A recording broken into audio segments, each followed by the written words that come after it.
gagawa tayo ng transmission. So guys. Okay, mag-uumpisa na. Natin mga nuts eh. Ngayon, ang una namin tatanggalin, ang cover ng bola at saka ng spring.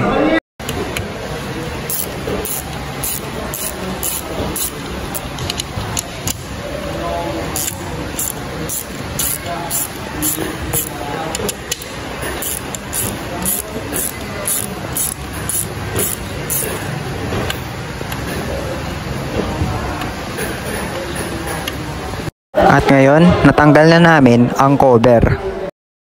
Ngayon, tinatanggal niya yung bola at saka yung spring.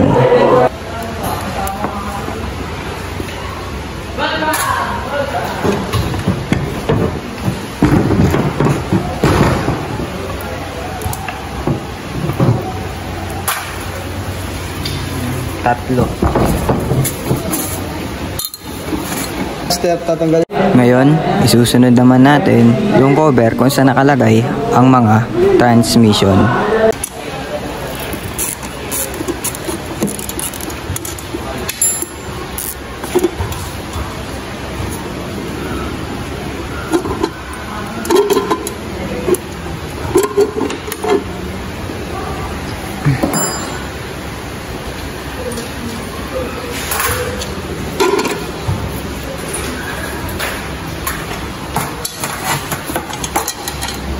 Sa may minute.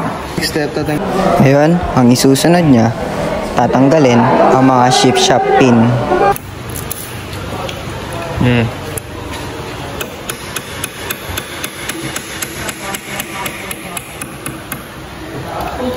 Ano ba? Ayan. Ito pala yung shift shop pin. Saan yun? Ayan yun. Okay, tanggal. Okay, tanggal boy.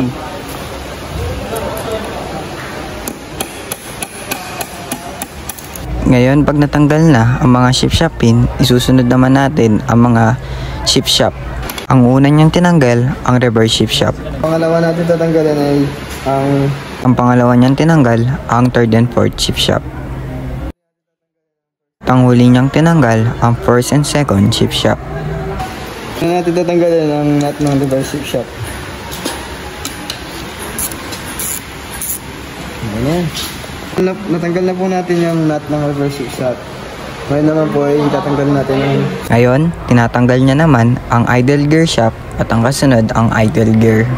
Shift shop, ito naman po ang idle gear. Tanggalin muna po natin ang mga nut. Ngayon, ang tatanggalin naman natin ang cover ng counter gear shop.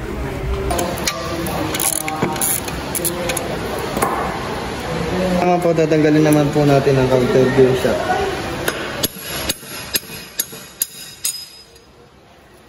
At ito naman, At ang kanyang tinanggal ang counter gear shop. At ang kasunod ay ang counter gear assembly. sunod naman po, tatanggalin natin ang counter gear assembly. Gusto naman po ay ang thrust washer ng counter assembly. At ito nga pala ang needle gear ng counter gear assembly. Ito naman po ang mga shift shop pin.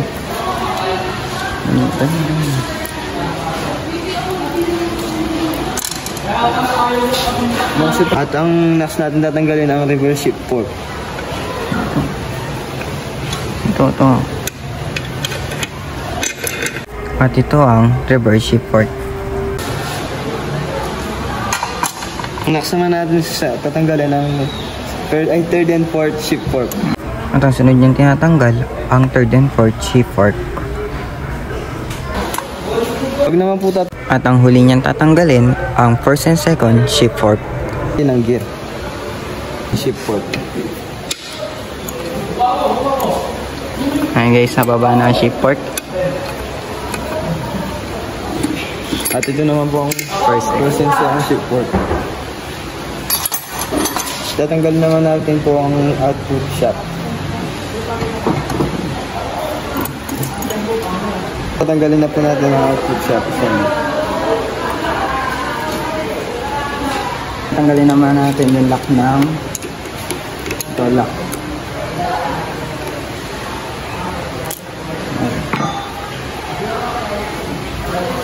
Tatanggalin natin ang 3rd and 4th synchronizer hub at ang 3rd and 4th synchronizer ring at ang ito tsaka itong 3rd gear. Tanggalin naman natin yung mga synchronizer ring.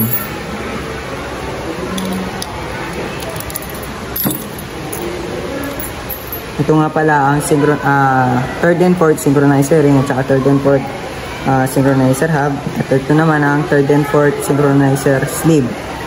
Ito ang 3rd gear. At ito naman ang 3rd and 4th synchronizer ring. At ang may nakalimutan pala ko, ito ang 3rd and 4th synchronizer key. So guys, tatlo to. Ito yung dalawa. Ito.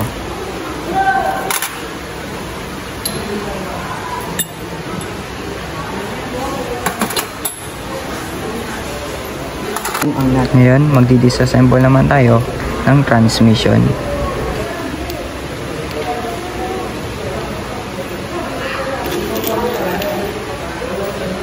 Ngayon, tatanggalin naman natin yung main bearing. Itong sunod ang first gear.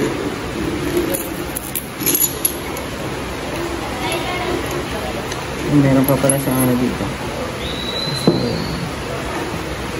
At ito yung spacer. Dito naman ang first, second synchronizer ring. Dito naman. At ito naman ang needle bearing. Ngayon, tatanggalin naman natin ang first and second synchronizer ring sa nakalagay sa first gear.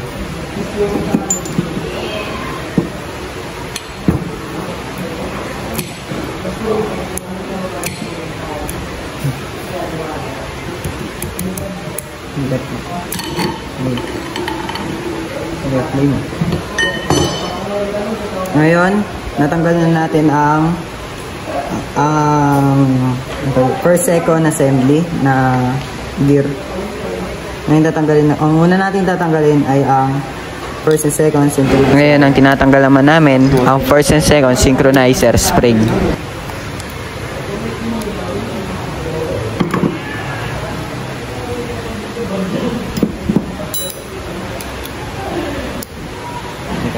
Ito ang first, second synchronizer ring. Sunod naman yung nasa baba. Yun. Nandito na. Ito ang first, second synchronizer sleeve. At ito naman ang first, second synchronizer key. Tatlo din po sila. Ito naman ang first, second synchronizer hub. At ito naman ang first, second synchronizer ring. Pinulit ko po. Kasama po ito na nandito. At ito naman po ang ayun po, dalawa po sila. First, second synchronizer ring. At ito naman po ang second gear. Okay. Ngayon, pagsasama-samahin ko na po, ito po yung first, second synchronizer hub, ring, ito ring, key, tapos sleeve, saka second gear. Ito po ang first gear.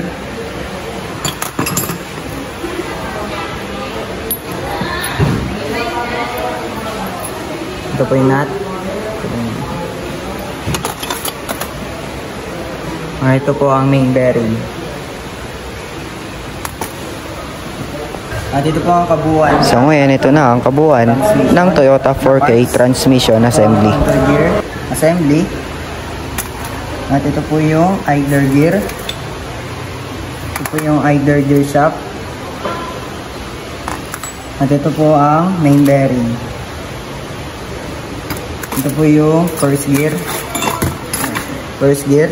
Mapapansin niyo po malaki po siya. Kaya po siya yung kumukuha ng torque ng sasakyan. At ito naman po ang second gear. At ito naman po ang third gear. Ito po yung third gear. Cut mo muna. At ito naman po, reverse shift shock. At ang third and fourth shift shock. At ang first and second shift shock. Ngayon, kung mapapansin nyo po, bakit wala yung fourth gear? Andito po siya sa input shock. Ito po. Ngayon, hindi na po namin tinanggal kasi po may hirapan kami ibalik. Ngayon, ito naman po ang thrust washer ng counter gear assembly. At ito ang narito po ang first, second shift fork at third and fourth shift fork at ang reverse shift fork. At ito po ang first, second synchronizer ring. Kung mapapansin niyo po, mas maliit ang third and fourth synchronizer ring. Ito po ang first, second synchronizer hub at ang third and fourth synchronizer hub. Kung mapapansin niyo po, mas malaki din yung first and second. At ang first, second synchronizer sleeve at ang third and fourth synchronizer sleeve. Ngayon, at ito naman po pala ang first, second synchronizer key. Kung mapapansin niyo po, saan na yun? Mapapansin niyo po, mas malaki na naman po ang first, second synchronizer key kesa sa third and fourth synchronizer key. Ayan. Ito, ng transmission. Ito po ang output shock. Bumpisa po tayo sa second gear. At ang first, second synchronizer ring. And bubuin naman po natin ang kanyang gear assembly.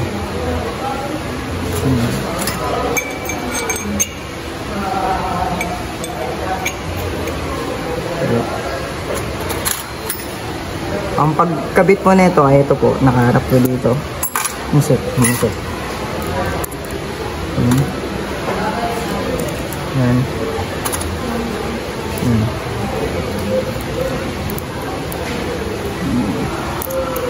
Ngayon, lalak po natin siya gamit ang first, second synchronizer ring.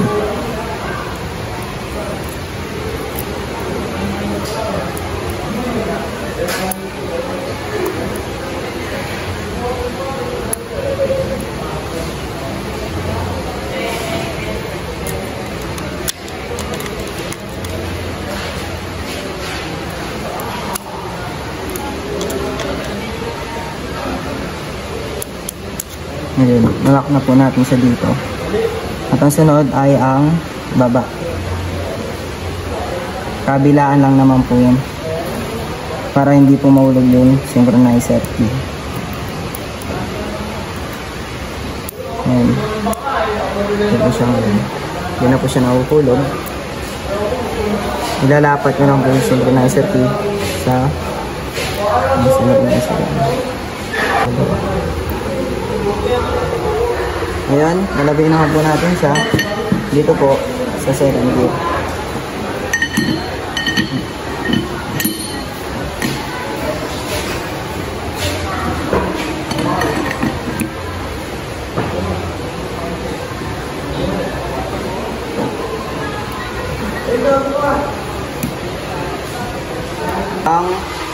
Ang first, second synchronizer na assembly.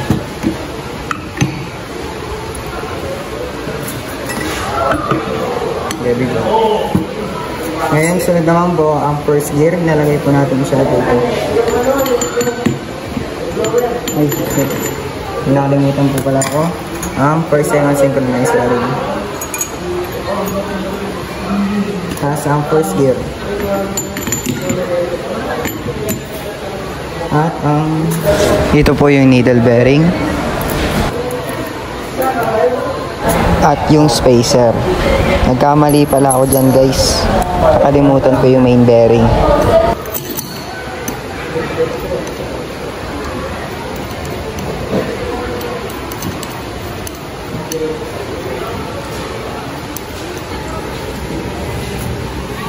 At ang nakalimutan ko po ay ang main bearing. Dito po yan. So po yung pinakalas sa first second. At ang nut ulit.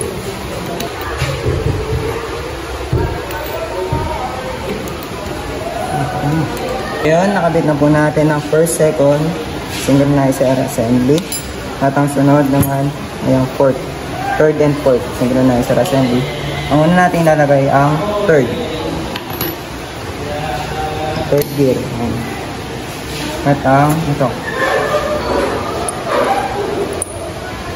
Tapos, ngayon bubuhin na natin ulit yung gear assembly.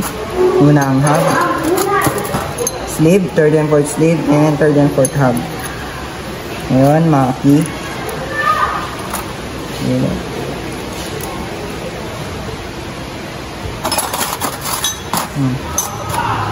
Yung third and fourth synchronizer key at ang third and fourth synchronizer ring.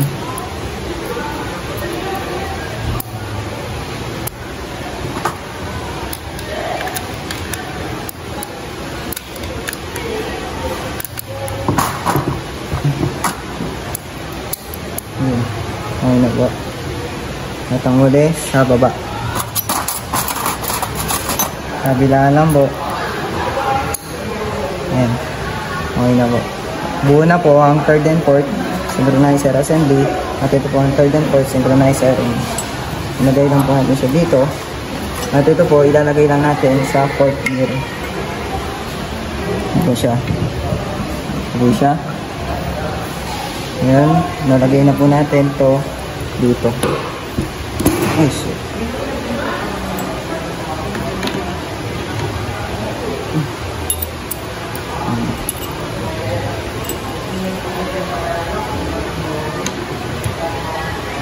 Higit ko na ito guys para pumasok. Pumasok na siya. At ang tatanggalin naman po natin ang ilalagay po natin ang lock ng third and fourth.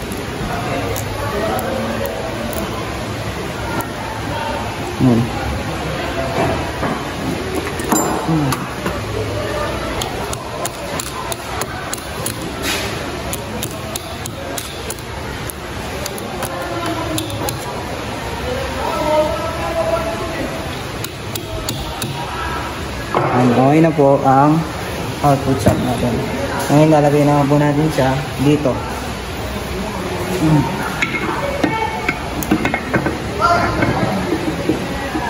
Ngayon papantay nyo lang po siya sa baba.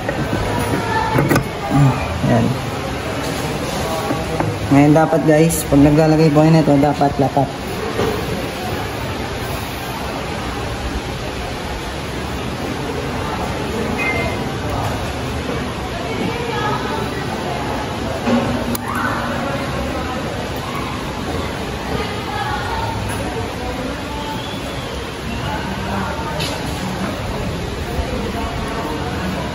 Yan.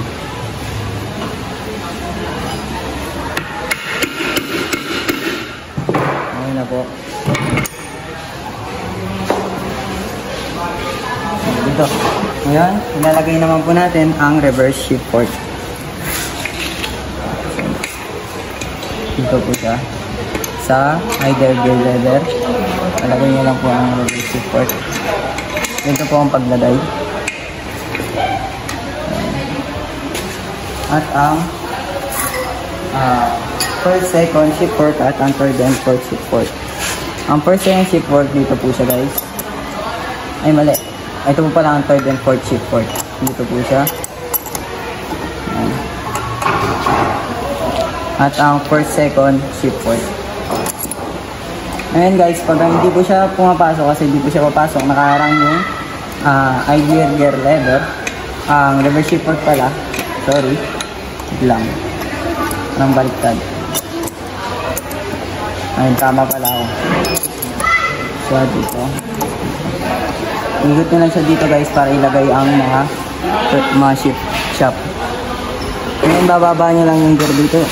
Dito nyo ito ilabababa. Ayun. Pagka nababa nyo na guys, saka nyo ito ilagay yung first, second shift port. Okay. Mauna muna pala to. Yung shift port. Mamaya na pala yung reverse shift port. Okay guys. Ayan. Pag nalagay niya na, sunod na ang reverse shift port.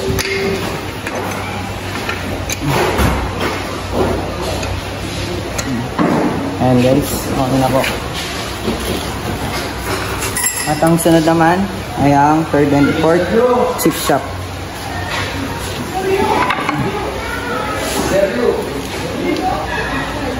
Pag naglalagay guys, dito po siya nakaharap. Diba? Dito.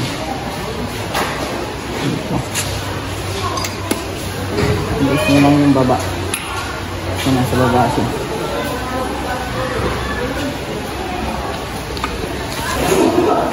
Down. Ba, wala ang butas.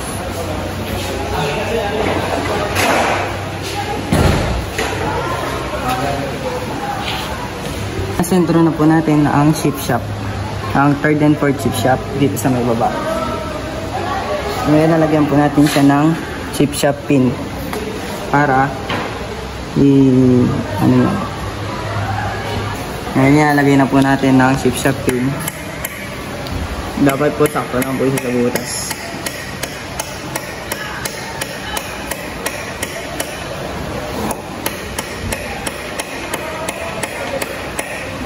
Yes. Okay na po siya. At ang sunod ang third and fourth. First, second shift shaft. Dito po siya. Ngayon pag andito siya ng sentro, adjust nyo lang po siya dito.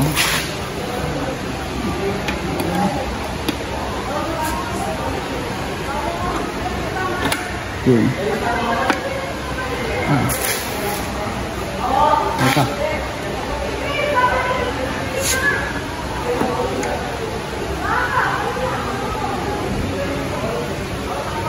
Na po natin ang mga shift shaft. Itong first, second shift shaft, at ang third, fourth shift shaft, at ang reverse shift shaft. Ngayon, nilalagay naman natin ang counter gear. Ito ang thrust washer. Nilalagyan natin ng grasa para dumikit sa taas. May ano pala yan ha. May ano. Pag doon. Ayan. Tapos sa baba.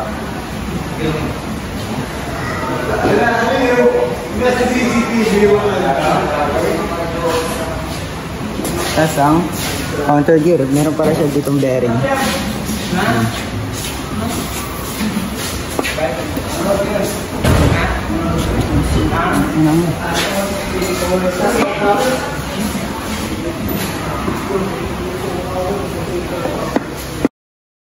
Nakabit na po natin ang counter gear assembly at ang shift shaft, counter gear shaft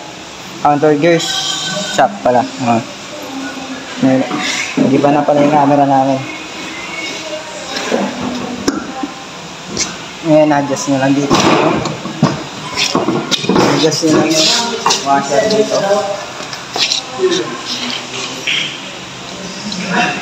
Adjust nyo lang. Ngayon, ito na po yung counter gear shaft natin. Ilalak na po natin siya naman. Ito.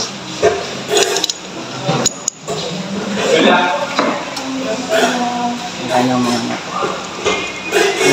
Wala pa nga po. Ayan.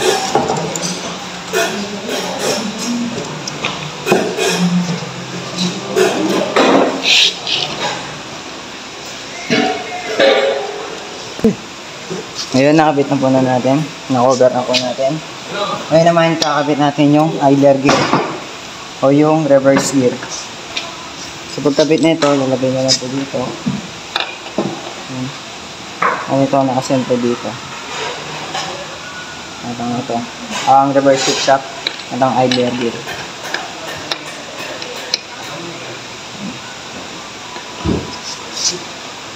Ngayon, sa sentro nyo lang yung butas. Batot lagayin ng tornilyo. So, ito yung nut. Ito pa yung tornilyo. Nut tuloy.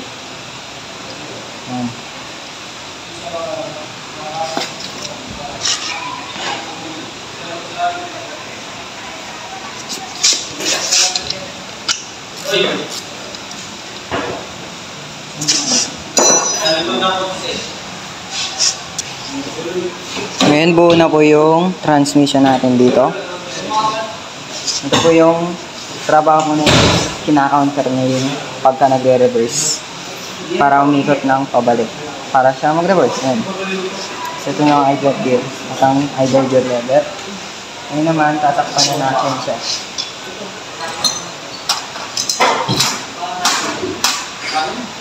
Ayan, dito. Ayan. Ayan.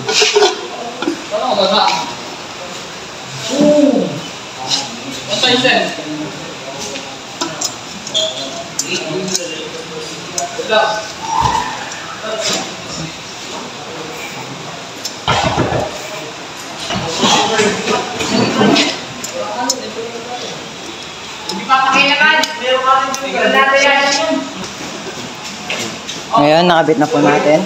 Ito po na yung nagsisilbing pag nagpapalit ng langis o ng oil sa transmission. Ngayon, nalagay naman natin yung bola. Ang trabaho naman po nito para mag-smooth pag nagpapalit ng gear. Thanks, Green. At lagay na natin to.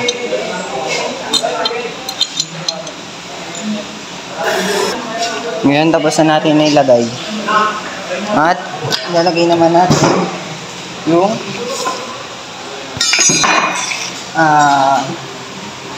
papunta sa drivetrain. At ilalagay nyo pala sa neutral.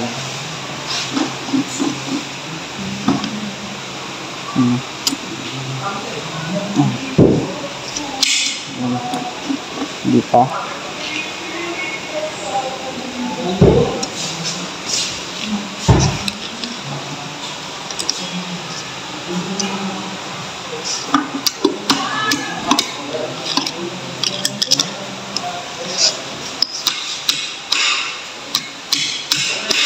Okay.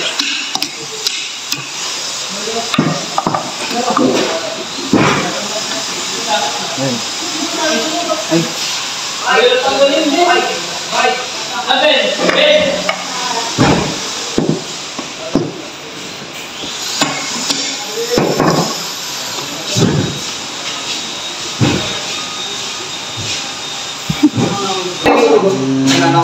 Ayan, naka-neutral na po. Lalagyan natin yung may tubig dyan, pare. May tubig na. Ay, sorry. Yeah! Yeah!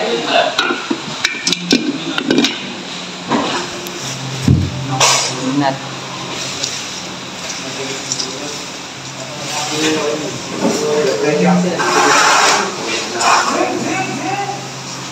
Papakita mo. Lalim bago pantay mo.